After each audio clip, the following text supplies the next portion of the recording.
Welcome to ATP Customs. Well, we have troubles in paradise again. The jet boat motor had to come out, the 472. It was making a knock and we thought it was in the upper end of the motor, top end, and thought maybe it's something rubbing on a valve cover. Maybe there's a lifter or a rocker or something giving us grief. Nope, turned out that this brand spanking new motor that only has not even 2 minutes of idle time on it, a nut spun off the connecting rod, and it's bad inside. The crank's toast. I don't know if the block's even okay. This is a 60 over block, so will we be able to rescue it? I'm not sure, but we have a call and we're waiting for a call back from the great engine builder who built this. This is a professional shop that has built most of the motors that are coming and going in and out of here lately, so hopefully they're going to warranty this, because there's $7,500 into that thing and we haven't even run it yet. It's idled for maybe a minute.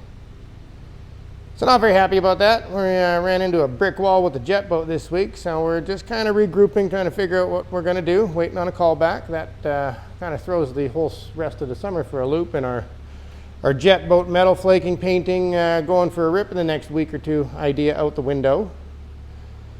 So I will not let you know who built this yet, because if they rectify it, great. If they don't, there will be another YouTube video coming out about who built this motor. So let's give them the option to fix it. I even have a whole nother 460 block they can use if they need it. So fingers crossed, hopefully they're going to cover it. And we are waiting on some parts for the hot rod. We took the wheels off the hot rod and the brakes fell right off it. Yeah, I could hear something rubbing, thought it was a dust cover, pulled the wheel off and the brakes fell right off the vehicle. So we were putting new emergency brakes on it. It was actually the emergency brakes, not the pads and caliper. Turns out it's 95 Supra stuff. We weren't sure what year. It's been fun sorting out all the little parts on it. And I had a silly idea. It's just sitting there on the air cleaner, because I didn't know where to put it when I pulled the motor out of the jet boat. But I'm kind of liking that. I'm thinking we need an 871 on that thing. I know it's not for sale. That's just where all the junk goes right now. We are currently looking for a deal on a C-can so we can get rid of the Corvette for now in the corner and all of our tires and engine blocks. And we might put this big monster in my dad's shop for a little bit. Make some room, because we have a bunch of projects coming in. There should be arriving one before the weekend, if not just after the weekend. And that thing is running. We are waiting on a radiator. We have to find a radiator for this thing so that we can run it properly.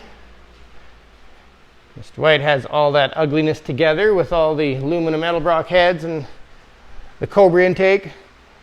So we don't know how it runs. We just fired it up till it fired, and now we got to find a radiator so we can run it properly. The front end is pretty close. We got to cut the rad sport out of another Mustang that we have pretty quick, but it's just really hot this week. Calling for 39 degrees, I believe, tomorrow or the next day.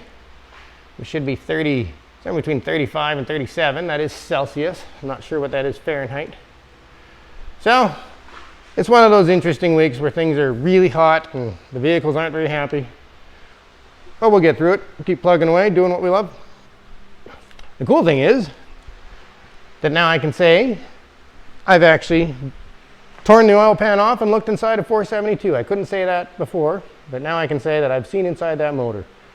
And I do love learning. Every single motor, I am kind of interested in knowing what's inside it. Didn't really want to know what was inside this one that way, but oh well. It is what it is. We'll move on and figure it out.